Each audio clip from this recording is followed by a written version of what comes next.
ಎಲ್ಲರೂ ನಮಸ್ಕಾರ.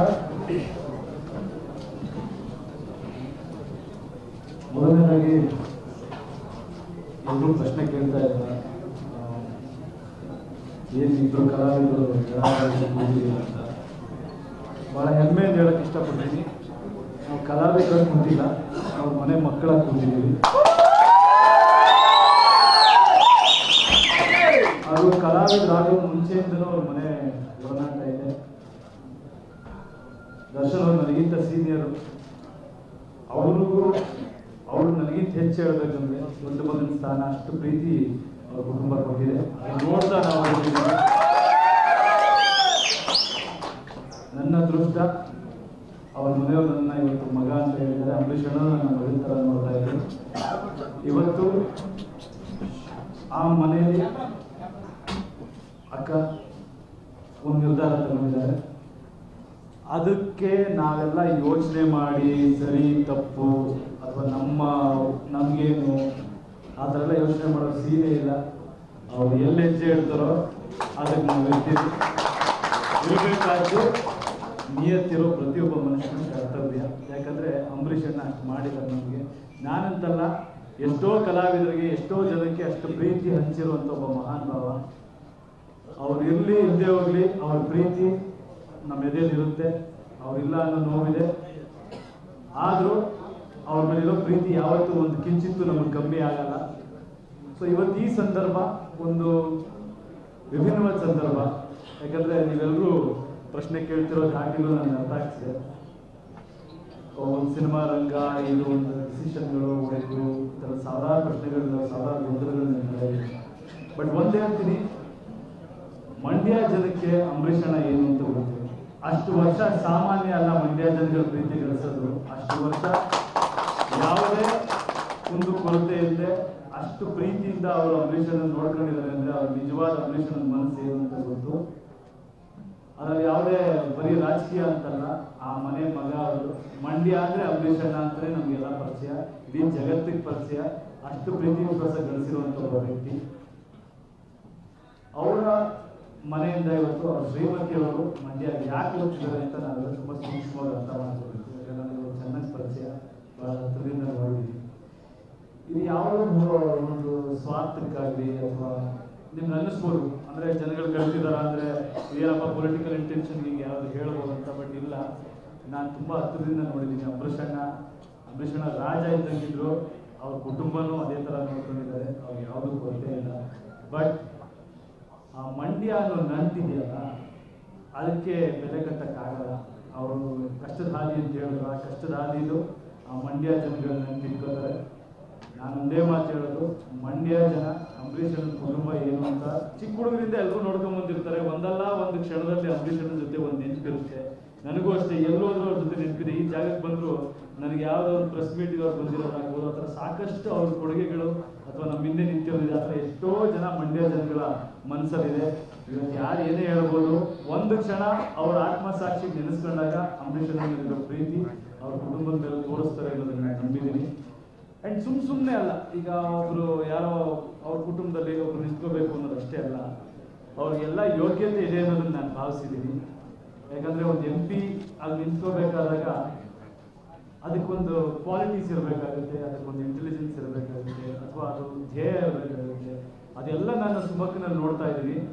I think Mandya ಜನತೆಗೆ ನಿಜವಾಗ್ಲೂ ಅವ್ರು ಸುಮ್ಮನೇನೋ ಬಂದು ಒಂದು ಅಂಬರೀಷ್ ಅಣ್ಣನ ನಂಟು ಅಂತೆಲ್ಲ ಮಾತಾಡ್ತಾ ಇದ್ದಾರೆ. ಬಟ್ ಅದ್ರ ಮೀರಿ ಅವರಲ್ಲಿ ಭಾಳ ಶಕ್ತಿ ಇದೆ ಅನ್ನೋದನ್ನ ನಾನು ನೋಡಿದ್ದೀನಿ. ತುಂಬ ದೊಡ್ಡ ಸೇವೆ ಮಾಡ್ತಾರೆ, ಗೊತ್ತಿಲ್ದಿರೋದನ್ನ ಕಲಿತಾರೆ. ಹಲವಾರು ಜನಗಳನ್ನ ಕೇಳಿ ತಿಳ್ಕೊಳ್ಳೋಂಥ ತಾಳ್ಮೆನೂ ಇದೆ, ಆ ಜ್ಞಾನನೂ ಇದೆ, ಶಕ್ತಿ ಇದೆ, ನಾಲೆಜ್ ಇದೆ, ಲ್ಯಾಂಗ್ವೇಜ್ ಇದೆ. ಮಂಡ್ಯ ಜನತೆಗೆ ಏನೇನು ಇದು ಮಾಡಬೇಕು, ಆ ಅಪ್ರೋಚ್, ಆ ಒಡನಾಟ ಅವ್ರ ಕುಟುಂಬಕ್ಕಿದೆ. ಅದು ಇನ್ನೂ ಅವ್ರು ಬೆಳೆಸ್ಕೊಂಡು ಆ ಒಂದು ಪ್ರೀತಿ ವಿಶ್ವಾಸದಿಂದ ಮುಂದೆ ತಗೊಂಡು ಹೋಗ್ತಾರೆ. ಆ ಮಂಡ್ಯದ ಜನತೆ ಅಂಬರೀಷ್ ಅಣ್ಣ ಅವ್ರ ಕುಟುಂಬನ ಕೈ ಬಿಡೋದ ಅಂತ ನಾನು ನಂಬಿದ್ದೀನಿ. ಅವ್ರ ಪ್ರೀತಿ ತೋರಿಸ್ತಾರೆ ಅನ್ನೋದನ್ನ ನಾನು ನಂಬಿದ್ದೀನಿ. ನಾವೆಲ್ಲರೂ 100% ಜೊತೆ ನಿಲ್ತೀವಿ. ಎಷ್ಟು ಮಟ್ಟಿಗೆ ಅಂತೆಲ್ಲ ಏನು ಕೇಳೋ ಪ್ರಶ್ನೆನೇ ಇಲ್ಲ. ಅವ್ರು ಯಾವ ಮಟ್ಟಿಗೆ ಅವ್ರು ನಿಂತ್ಕೋತಾರೆ ಆ ಮಟ್ಟಿಗೆ ಕಂಪ್ಲೀಟ್ ನಾವು ಇದು ರಾಜಕೀಯ ಇದು ಅನ್ನೋದು ಬರಲ್ಲ. ನಮ್ಮ ಮನೇಲಿ ನಮ್ಮ ತಾಯಿ ಏನೇನೋ ಡಿಸಿಷನ್ ತಗೊಂಡ್ರು, ಅದಕ್ಕೆ ಮಕ್ಕಳು ಹೆಂಗೆ ನಿಂತ್ಕೋತೀವಿ ಅದು ನಿಂತ್ಕೋತೀವಿ.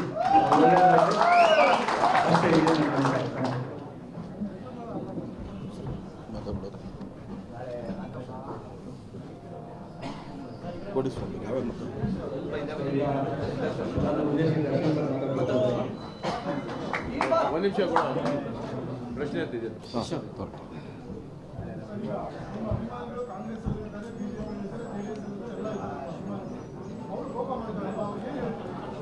ಏನು ತಗೊಂಡು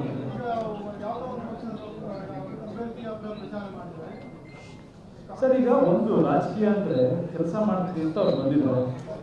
ಅದ್ರ ಪ್ರಕಾರ ಅವ್ರು ಕೆಲಸ ಮಾಡೋದಕ್ಕೆ ಏನು ಅರ್ಹತೆ ಇದೆ ಅನ್ನೋದನ್ನ ನಾನು ನಂಬಿದ್ದೀನಿ. ಅದಾದ್ಮೇಲೆ ಜನಗಳನ್ನು ನಾನು ಬೇಡ್ಕೊಳ್ಳೋದು ಇಷ್ಟೇನೆ, ನಿಮ್ಮ ಪ್ರೀತಿ ನಿಮ್ಮ ಆರೈಕೆ ಅವ್ರ ಮೇಲೆ ಇರಲಿ. ಅವ್ರು ಕೆಲಸ ಮಾಡ್ತಾರೆ ಅನ್ನೋದನ್ನ ನಾನು ನಂಬಿದ್ದೀನಿ. ನನ್ನನ್ನು ನಂಬರು ಅದನ್ನು ನಂಬ್ತಾರೆ ಅನ್ನೋದನ್ನ ನಾನು ನಂಬಿದ್ದೀನಿ.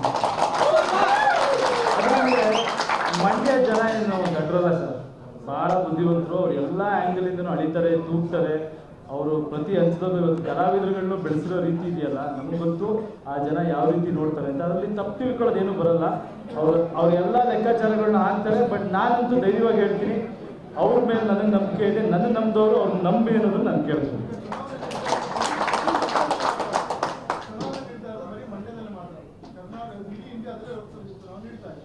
ಕರ್ನಾಟಕದಲ್ಲಿ ಇಡೀ ಎಲ್ಲ ಕಡೆ ರಾಜ್ಯದ ಎಲ್ಲ ಕಡೆ ಅಭಿಮಾನಿಗಳಿದ್ದಾರೆ, ಬೇರೆ ಬೇರೆ ಪಕ್ಷದಲ್ಲಿ. ಅವರ ನಿಲುವು ಏನಾಗಿರುತ್ತೆ? ಒಂದೇನಾಗುತ್ತೆ, ಯಾವಾಗಲೂ ಒಳ್ಳೆ ಅಭ್ಯರ್ಥಿ ವೋಟ್ ಮಾಡಿ ಅಂತ ನಾನು ಹೇಳ್ತಾ ಬಂದಿರೋದು. ಯಾಕಂದ್ರೆ ನಿಮಗೆ ಆ ಕೆಲಸ ಮಾಡ್ತಾರೆ ಅನ್ನೋ ಸಾಮರ್ಥ್ಯ ಅವ್ರಿಗಿದೆ ಅನ್ನೋದ್ರ ಮೇಲೆ ವೋಟ್ ಮಾಡಿ ಅನ್ನೋದು ನಾನು ನಂಬಿರೋದು. ಯಾಕಂದ್ರೆ ಪಕ್ಷ ಸಿದ್ಧಾಂತ ಎಲ್ಲದನ್ನು ಮೀರಿ ಆ ವ್ಯಕ್ತಿ ಒಳ್ಳೆತನ ಇದ್ದು ಮಾಡಬೇಕು ಅಂತಿದ್ದಾಗ ಪಕ್ಷಗಳನ್ನೂ ಎಳ್ಕೊಂಡ್ ಬರ್ತಾರೆ. ಅವರು ಅವ್ರ ಸಿದ್ಧಾಂತಗಳಲ್ಲೂ ಸ್ವಲ್ಪ ಚೇಂಜಸ್ ಮಾಡಿ ಜನಕ್ಕೆ ಕೆಲಸ ಮಾಡ್ತಾರೆ. ಸೊ ಅವರ ಜಾಗದಲ್ಲಿ ಅವರು ನಿಲ್ಲಿಸಿ ಅವ್ರು ಮಾಡ್ತಾರೆ ಅನ್ನೋದು ನಂಬಿದೆ. ಈಗ ನಾನು ಪರ್ಟಿಕ್ಯುಲರ್ ಇದೊಂದು ವಿಷಯ ಮಾತಾಡ್ತಿರೋದ್ರಿಂದ ಈ ಟಾಪಿಕ್ ಅಲ್ಲಿ ಅವ್ರ ಮೇಲೆ ನನಗೆ ನಂಬಿಕೆ ಇದೆ ಅಂತ ಮಾತ್ರ ನಾನು ಹೇಳ್ಬೋದು. ನಿಜಾಗ ನಾನು ಹಂಗೆ ಹೇಳಿದ್ದೆ, ನನ್ನ ಬಾಯಲ್ಲಿ ಪದಗಳನ್ನ ತೋರ್ಬೇಡಿ, ಇವ್ರ ಮೇಲೆ ನಂಬಿಕೆ ಇದೆ.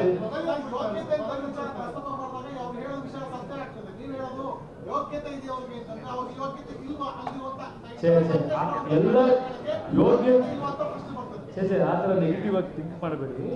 ಯಾರು ಯೋಗ್ಯತೆ ಇದ್ದಿರೋದು ಆ ಜಾಗ ಬರೋಕ್ಕೆ ಆಗಲ್ಲ, ನಿಲ್ಲಕ್ಕೆ ಆಗಲ್ಲ. ನನಗೆ ಅವ್ರ ಬಗ್ಗೆ ಗೊತ್ತಿರೋದ್ರಿಂದ ಅದನ್ನ ನಾನು ಮಾತಾಡಬಹುದು.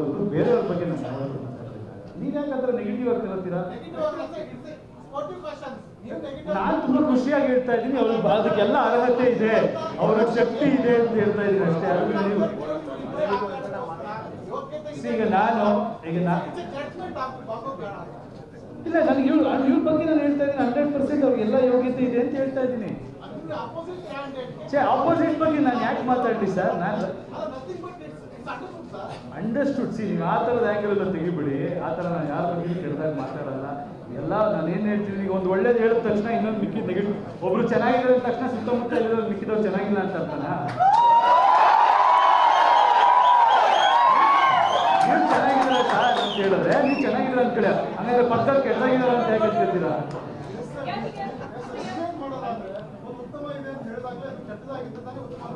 ಯಾವುದು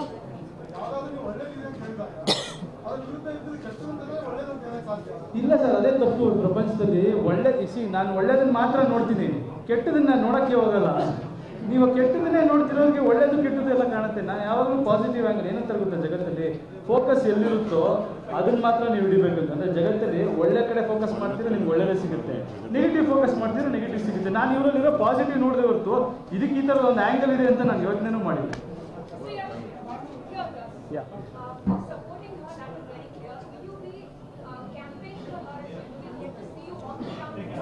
Sure, definitely, complete.